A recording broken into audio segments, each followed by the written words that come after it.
You're born in 1348, and the world is ending.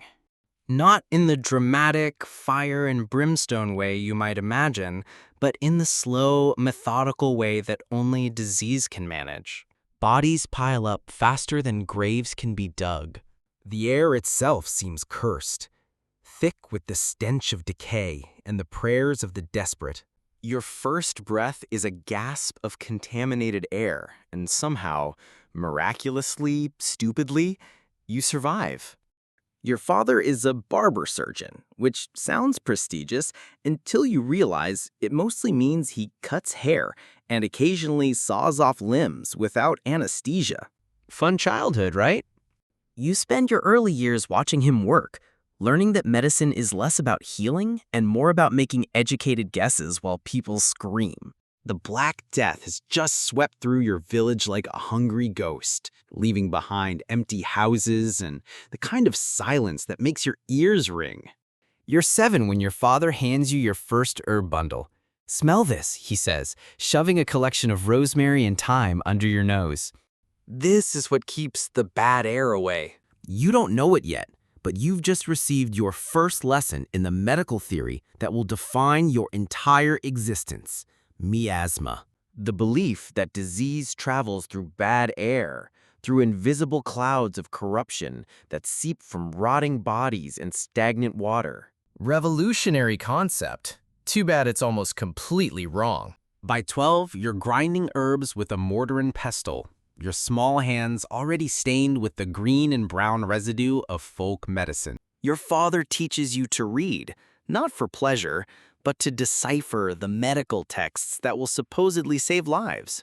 You learn that the 4 humors must be balanced: blood, phlegm, yellow bile, black bile. You memorize which herbs treat which ailments, even though half the time they do absolutely nothing.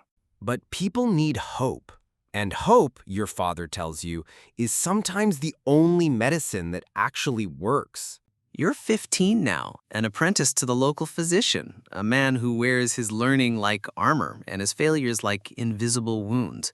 The plague has returned. It always returns. And suddenly your theoretical knowledge becomes desperately practical. You learn to lance buboes, those swollen lymph nodes that appear in the groin and armpits of the afflicted. The pus that emerges is black and foul-smelling, like the corruption of the soul made visible. Your first patient dies anyway. So does your second and your third. Don't take it personally, your master advises. But how can you not? Each death feels like a personal failure, a testament to the inadequacy of everything you've learned. You begin to understand that being a plague doctor isn't about curing plague. It's about bearing witness to suffering while wearing the mask of expertise. Years pass. You're 22 and officially licensed, which means you now have legal permission to fail at saving lives. The plague has evolved, and so have you. You've commissioned your uniform, the long leather coat that covers you from neck to ankle, treated with oils and waxes that supposedly repel disease. The wide-brimmed hat that marks you as medical authority. The leather gloves that never quite feel clean, no matter how many times you wash them. And then there's the mask, that distinctive beak-shaped mask that will define your profession for centuries to come. The beak is stuffed with aromatic herbs, cinnamon, thyme, dried roses, creating a portable atmosphere of supposedly purified air. The glass eyepieces make the world look distant and dreamlike, turning your patients into specimens, their suffering into something you can observe with clinical detachment. It's brilliant, really. The mask doesn't just protect you from disease, it protects you from having to fully acknowledge the humanity of the dying. You walk through plague-ravaged cities looking like some biblical harbinger of doom, and honestly, that's exactly what you are. Children run from your approach. Adults cross themselves and mutter prayers. Your appearance means death is already in the house, making its final calculations. You've become the physical manifestation of humanity's helplessness against invisible forces. The work is methodical. House calls that feel like funeral preparations. You examine patients by holding their wrists with your leather-gloved hands, feeling for pulses that grow weaker by the hour. You prescribe treatments you know won't work. Bloodletting to balance the humors, poultices to draw out the corruption, prayers to petition divine mercy. Sometimes you recommend moving the patient to higher ground, away from the bad air of the lowlands. Sometimes they actually survive the move, which you mark as a victory even though you know it's just coincidence. You're 30 now, and you've developed your own theories. Not about curing plague, you've given up on that fantasy, but about managing the social chaos that follows in its wake. You've learned that your real job isn't medical, it's administrative. You count the dead, record the symptoms, maintain the illusion that someone is in control of this disaster. City officials pay you not because you can heal, but because you're willing to enter infected houses and emerge with information.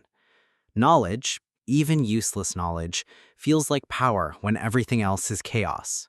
The mask has become part of your identity now, a second face that's more familiar than your own. When you remove it, you sometimes forget what you actually look like underneath. The herbs in the beak need constant refreshing. They lose their potency and begin to smell of decay themselves, as if they're absorbing the corruption you're trying to ward off. You've become a walking contradiction, a healer who rarely heals, a protector who mostly watches people die, a man of science practicing elaborate superstition. By 40, you've survived more plague outbreaks than anyone has a right to. Your reputation precedes you now. The doctor who walks through death and emerges unscathed. People whisper that you've made a pact with dark forces, that your survival is supernatural rather than simply statistical. They're not entirely wrong. You have made a pact, just not with demons. You've made a pact with emotional numbness, with the ability to see human suffering as data points in an ongoing study of futility. The younger doctors ask you for advice, and you tell them the truth. Learn to sleep with the sound of weeping. Get comfortable with the smell of gangrene. Understand that your job is to be present for dying, not to prevent it. They think you're being philosophical. You're just being practical. You're 52 when the Great Plague of London strikes, and suddenly you're not just a local curiosity, but part of a citywide emergency response. The authorities have organized you and your colleagues into systematic units, each responsible for specific neighborhoods.